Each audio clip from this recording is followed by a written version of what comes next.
What it is, Strain Damage family, you already know what it is. It's DBG back with another episode of G Talk. This is episode 3. I'm here with my boy. J-Zo. Hey, yeah. Yes, sir. Appreciate you pulling up, bro. You already know, man. And I want to definitely give a shout out to House of Strains because we over here right now. Appreciate the sponsor for the video. But we about to chill and we about to see what's up with my boy. So you originally from Albuquerque?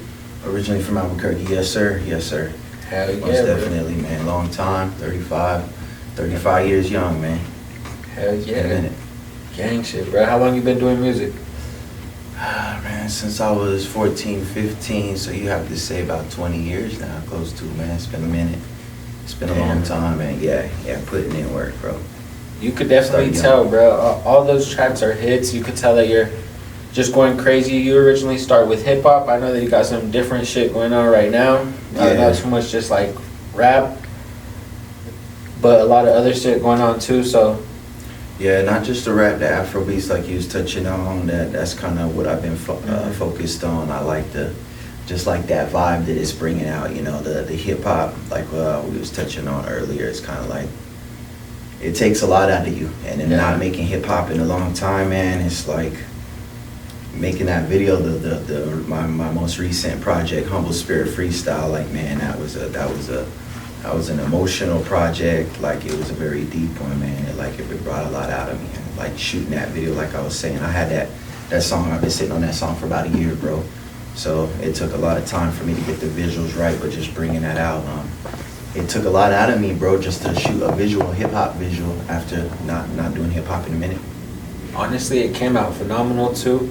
I really like I said earlier too, I tripped out because I had seen that it said it was a freestyle, and I was like, damn, that's a freestyle, bro. Like, that song's really good, and I appreciate actually someone touching on like suicide awareness, mental health, and stuff like that. Yeah. I feel like that's a really important thing, and I feel like especially as like an artist, having your mental health right is a big thing as well. There's a lot of doubt, a lot of self-doubt, doubt from others around you. So to overcome that and just still be yourself and shine is like a real big thing for sure. Yeah, man, it does take a lot. It takes a lot. And for me personally, for me to be able to give it my all in a music video, I have to have home right.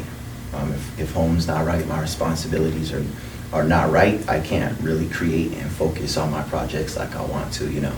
So just making sure, and that also comes in with mental health, making sure your mental's right, you know what I'm saying? So you could be 100% and give, you know, your projects and anything you create 100% of your energy, bro. Mm-hmm. And you say, like, you have any inspirations as far as, like, the music game for, like, as far as, like, say, any rappers or people that you see do it and you're like, that's what kind of vibe you strive for? To be honest, man, yeah, I mean, a lot of the cats that I look up to or that I like, they're really like old school cats, man. It's not, I mean, I like Joyner Lucas is a really cool cat. I really like Joyner Lucas's style. He's very creative, you know what I'm saying? No, I shout out myself. Big shout out to Nipsey, reminded me a lot of myself, man. And how he was a big boss, bro. And even touching on that whole situation, like I was telling one of my other guys, is like that whole situation caused me to move different, bro. But yeah, I like Lil Baby's pretty dope, bro. There's cats out there that are pretty dope, man, that I like. But I'm on the 90s, man. Talking Ludacris, T.I., Big Boy, a lot of the old school cats that was really doing the thing, man. It's like Lil Jon, all those cats, Sean John. All those cats, like a lot of that early 90s, late 90s, early 2000s was the stuff for me, man. Bro, I always hear music like that and I'm like, I feel like I was born in the wrong generation because that shit was the vibe for real, you know what I mean? Bro. Even like Mary J. Blige, all that shit, let's get it. There was a vibe, there was music for every kind of vibe. There was music for every kind of vibe, bro. It was a dope time. It was a dope era, bro. So for sure. We need to bring that back, for sure, man. I definitely would agree. I feel like your style too, it's very, like, when you mentioned Joyner Lucas, I didn't really think of that, but I see like, it's very similar, you know what I mean? Yeah. Like, you're lyrical as shit. It shows. A lot of your bars, it's shit that will probably go over people's head unless they, like, really, like, listen and know what the hell, you know what I mean? Because I listen to the same song like a few times and catch shit that I didn't catch the first time, and I'm like, damn, that shit fire. Yeah, you know what I mean? And I talk about, I'm real subliminal. I'll put it that way. I'm real subliminal about what I say instead of just being so out there. But yeah, I'm telling stories, bro. A lot of stuff is, you know, I mean, there's a lot of different styles. A lot of people will go with the metaphors. A lot of people will do a bunch of different stuff. But I'm a storyteller, bro, and I pride myself in that, and that's what I've always been good at, and that's what also makes the lyrics so authentic, bro, because it comes from somewhere, you know what I mean? That's that relatable shit when it comes to storytelling, for sure. Sure. Just even speaking of me, like, the creative process, what do you say that's like for, like, what's it like when J-Zo's in the studio recording and you know what I mean? What's that like? I'm gonna be 100% honest with you. Nowadays, this is gonna be crazy, but I pray about a lot of my songs, man. Like, a lot of times when I'm writing a song, like, it don't come right then and there. A lot of times I could write something and it not be what I want. And a lot of times, even before I write, like, I'll pray and I'll say, hey, God, make this right, make this what it's supposed to be. And it doesn't matter if it's a Afrobeat or if it's hip hop, bro, and I'll get something fire. And sometimes it comes a week later. So, but the creative process is, you know, I got my own kind of little setup, but you know, I'm able to do my thing, take as much time as I need to get my stuff right where I need it to be. But it kind of just doesn't always happen on the spot. I kind of allow God to feed it to me when it needs to be fed to me, because that's when you get the most manifesting greatness. For sure, man. I definitely feel like that's a good thing to do. You know what I mean? It's like coming in it with the positive energy, and just like even that in the song Back in the Days, I believe. Mm-hmm. Like, it's like how you said in there, I'm pretty sure you said, like, God made me for this. You know what I mean? Yeah. And it's like, I thought of that right away when you said it right now, and I'm like, that shit hit. Yeah. When I heard that, I'm like, that's how I feel. It's a powerful thing. Didn't mean to interrupt you, but it's like, no, it's like, I could do what I want to do, but God has a different way of what I'm supposed to be doing. So if I get sidetracked in what J-Zo want to do, it's not the way it's supposed to be, if that makes sense. You know what I'm saying? So I just try to focus on functioning how God would want me to do it instead of my mentality, because how we would want it to be is different than what God want to be, and his outcome will be better than how my outcome, what I'm expecting my outcome to be from something, you know what I'm saying? So yeah, I definitely agree. It's a bigger thing to the creative process, and you know, a lot of times it is for a lot of different people. And that's what it is too when you're making like music that's gonna mean something, instead of just like making music to make music, you know what I mean? And it really shows. You can see the like professionalism that goes into it too, like just how you carry yourself as far as this music shit. It's like, it's a different level between like, oh, I just want to be a rapper. Like, you really doing this for real, and you know what I mean? Yeah. And it looks like you got a good fan base. You got people tapping in with your shit consistently, and that like takes time to gain.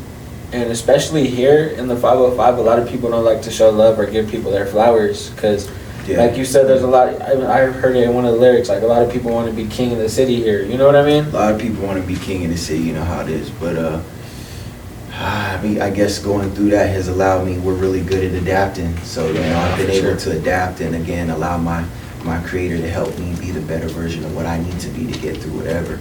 We adapt really well, and you know, the city's kind of hard to get love, but I want to give a shout out to the city, man, because I'm going to be honest with you. 2020, since 2020, and I'll specifically say it, I'm going to be bold and say it, since the New Mexico convention, things have definitely changed. And I just want to say shout out to my city, man. And I say that with emotion, like for real. Because like we've come a long way, bro, in 4 years. You know what I'm saying? A lot of things that I wanted to happen, a lot of things I wanted to instill in people. People stepping the fuck up, bro. People working with people creating opportunities for the city. And that's what this shit's about, bro. So I feel like it's finally gonna be our time. I agree, bro. You know what I'm saying? And I don't want to throw no shade or nothing, but you see the shit that's going on with Diddler and all the celebrities. I feel like I was saying, I feel like it's the end of celebrity, and it's time for new, authentic individuals to step up and shine, bro. You know, the top snakes and the top individuals who's in control, which is one of the reasons that I've been doing it my way, independently, because for a long time, we could touch on it all we want. We all know that there are supposedly allegations of things that have been happening in the music industry, but it was all talk. Now we kind of seeing this shit come to shine, so it kind of shows that motherfuckers like me and a lot of individuals who've been moving without doing that, it was moving like that for a reason, bro. But yeah, everything crazy, comes to light, you know what I mean? Yeah. As far as like religion and shit, like, you know what I mean? A lot of these people in the music industry, Hollywood, they're like low-key Satanists. They're like very evil, and it's been like that for a minute. So it's like it was only a matter of time before all this came to light. And I feel like it's going to be the end of, like, this year is really going to be the downfall of mainstream garbage. Yeah, you know what I mean? Major transition. You know what I mean? Major And I even noticed, like, as far as much as, like, Christian rappers now Yeah. starting to chart, you know what I mean? Doing numbers, selling out arenas and shit. And it's really cool to see, you know what I mean? Like, that transition to more, like, real authentic music that's Yeah, for talent. sure. You know what I mean? I agree. Because I agree. it's a lot easier to get a crazy ass producer to give you a fire beat with 808s on it and just sound good on it, saying bullshit. You know what I mean? Yeah. But to make real music, not everybody's meant to do that. You know what I mean? So Yeah. when people do it, you can see it. And a lot of these celebrities, people don't realize they're just backed by a lot of these big companies that have Resources is really what it is, because Yeah. it's a process, and like, just to touch on that process a little bit, it's bigger than just, like you said, getting a beat, dropping a song, doing a video. It's like, are you registered to have your publishing rights? Are you registered to have your mechanical rights? Or do you have a license for this beat? Are you getting paid for every time this song is streamed and stuff like that? Are you set up on the back end? That's how you can tell the difference from someone who's taking it serious. And again, like you said, a lot of these artists, they have that team that knows how to do that shit, so they don't have to do that, you know what I mean? But this is another reason why it's taken a long time for me to do what I need to do and get where I need to be, because it takes time to know that shit if you don't have those resources, you know what I mean? Like, Sure. speaking even like people like Nipsey, staying independent, it's really gonna make it where you control everything that's going on with your music. You could drop when you want. You don't have these companies have you in these crazy ass 360 deals. Like, a lot of y'all favorite rappers that you see popping up out of nowhere and just blowing up off of like one or two songs, look at their songs. It'll say one record label partnered with another record label, partnered with another. There's 4 record labels on there. You know what I mean? So the artists ain't really getting too much. They just got that one little first bag they got, and now they like, and I feel like that's what it is almost to a sense where they say you got to sell your soul for the music industry. It's that contract right there. You know what I mean? Because you're giving all your rights, your name. You can't even say you wrote it. You can't say you did nothing. It's crazy. But when you do your homework, like I've been teaching people, you learn what these execs are learning, and really what they're doing is they're utilizing all this and functioning off of credit. That's really what it is. And when I was teaching people this kind of stuff, it was like, you clean your credit, because it's really, think about it. When the record label is giving you a front, they're taking that money probably most likely out on credit, right? Meaning you owe them, correct? And they're utilizing their credit scores, and it's the business's credit score to gain these loans, but that money has to be paid back. So they got to get the money back somehow. So if you could put yourself in a position to, again, get an LLC, S Corp, something like that, create that, whether it's a label or your name as an artist, use that to make the income, learn how to get, fix your credit, get that in order, get a loan. You technically remove them, and now you have access immediately to the funds to fund yourself. And I've been trying to teach people this for a long time, but people are learning, bro. People are definitely learning. And you heard it. Tap in for free game, bro. He just gave y'all free game right now. I wasn't even attempting to drop that gem. But see, realness is real, right? When it's authentic, it's authentic as shit, bro. The real ones know. They know I've been talking that credit game. They know. For sure. Bro, that's a big, even my pops, I used to always tell him, I'm like, oh, I want this. I want to get rich so I could get this. He said, honestly, you don't even realize a lot of these motherfuckers ain't really rich. They just have good ass credit. Yeah, and I was like, for real. Quick, like, I mean, ain't nothing wrong with a 9 to 5, man. I currently work that just to get extra bread too, so there's nothing wrong with that. But I mean, if you want a quick bag, instead of having to do that, I mean, you could get a good amount of money with some good credit, and that could fund any dream that you want. I mean, there's no excuses at all. Definitely agree, bro. Tap in, we got the credit repair specialist on lock. You feel me? we got the game on lock. I might have to maybe as a little gym. I've been thinking about doing a little some type of little seminar or something. But I really want people to fucking take it seriously. So y'all make sure you push it, and if y'all push it, I'll do something simple like $1, a $1 fucking entry fee. And the only reason why I say $1, bro, is because when you give out free game and you do free shit, people don't take it seriously. If it just costs you $1 to invest in yourself. It just costs you $1 to show up, my guy. And that's all. So there's no excuse that you can't get 4 quarters and come get this information. I could definitely change your life, bro. And I'm glad you brought that up, because you're the first person to actually have a hip hop seminar / award show here in New Mexico. You know what I'm saying? And it was based on teaching the artist how to do this, that, and the third. If you want to Yeah, and the business aspect, like I was touching on the convention, and was it 2020? Yeah. Yeah. Like, just it was more than just an award show. And the award shows that we have now are phenomenal. Nothing to take from them, but it was more than just an award show. It was kind of like not just gather in the lobby and take photos with one another, but have resources and not just sit there and give away awards, but teach the artists how to do things and have different speakers come up. Because I don't know everything. Yeah, correct. Have some experts in a lot of these professions come up and really talk to the individuals and teach them, hey, this is what we're doing. This is what we're doing. Shoot, somebody that wants a fire video done. There's videographers like hell in the building. I just wanted to gather all the resources. It was bigger than just an award show, but it was also a networking opportunity. I want people to start networking, and that's exactly what I was touching on. It did that. That's definitely, though, the thing that really was keeping the 505 from excelling, you know what I mean? Is the fact that ain't nobody, we got people walking by trying to walk in. Yeah, you already know. Hey, but the fact that people over here ain't really networking or working together, just simple fact that they don't know how to, you know what I mean? Yeah. A lot of these artists, it's never been that it's a lack of talent. It's just ain't nobody have the marketing to get out there. Ain't nobody ever heard of them. So by the time, you know what I mean? Yeah. And that's really what it is. So when you have people really throwing game, y'all got to really be sitting there ready to receive it and take it serious, like Gang said. And it's like 2020, everybody that pulled up, they was with it, you know what I mean? They was with it, and even though it wasn't 500, people that showed up, the ones, it's crazy because to this day, 4 years later, the ones that did tap in, I still have a lot of those artists that reach out that have done a lot of things, bro. A lot of them have houses, they have cars, bro. They fix not only their credit, but a lot of these artists, they've set up their publishing. And I walked them step by step, bro. I don't do that shit no more now. Don't get me wrong, because shit, people's time is not free. But at a time where I was really doing that, it's crazy to see the progress when people really follow suit and take advantage of that information. Shit, that shit will change somebody's life for real, bro.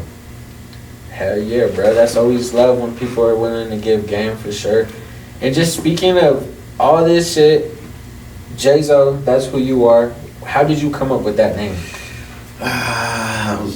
I've been kind of waiting to be asked that question, man. It's crazy because Jay, I go by Junior, man. I'm a junior, so that's where the J come from. An animal.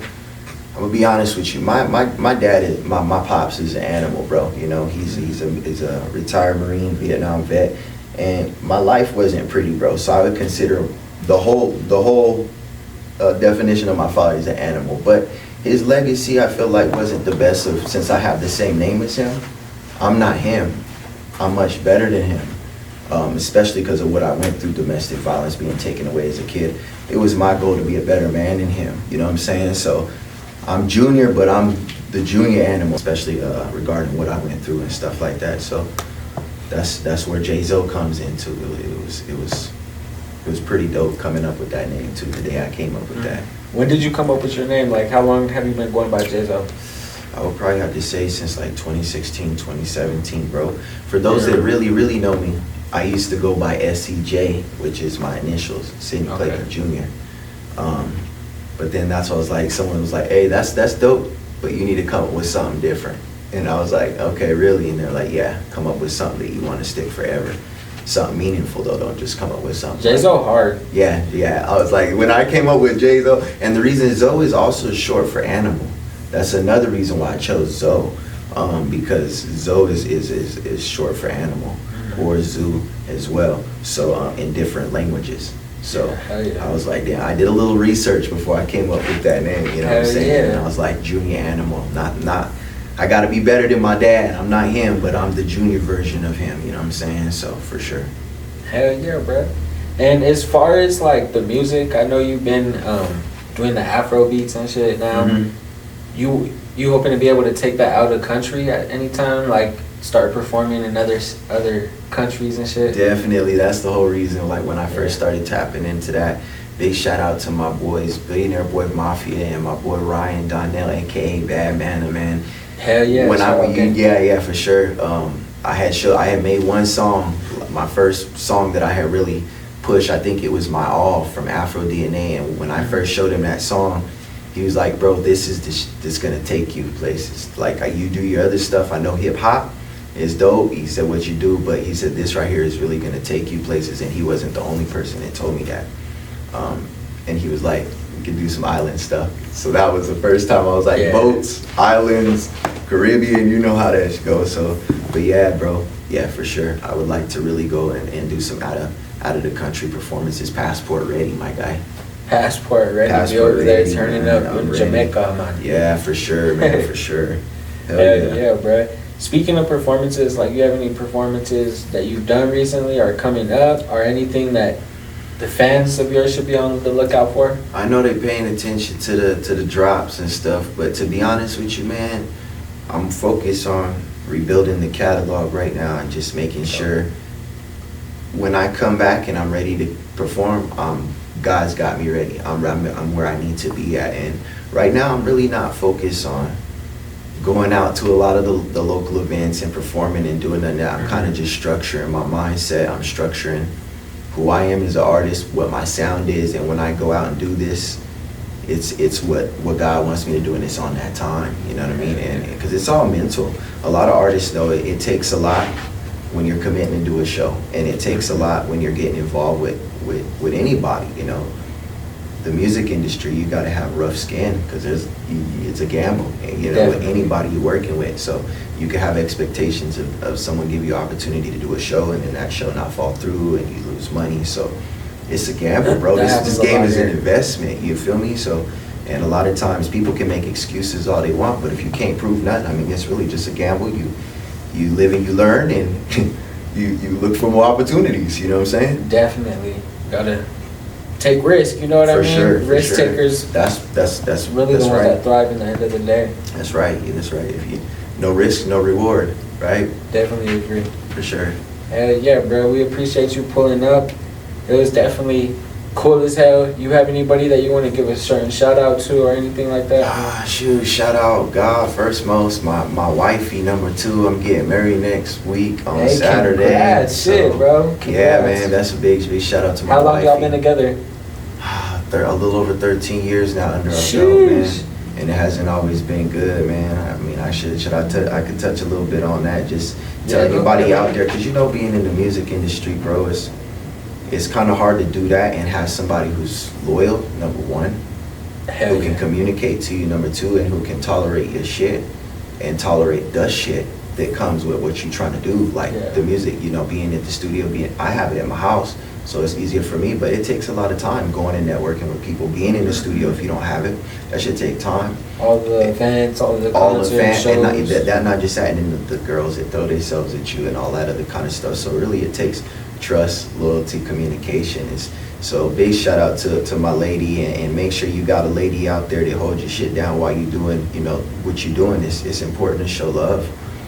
So yeah, shout out to God, my lady, my team, Bad Mana, Billionaire Boys Mafia, T.O. Vile, Strain Damage, the podcast, my man here, you guys have been phenomenal.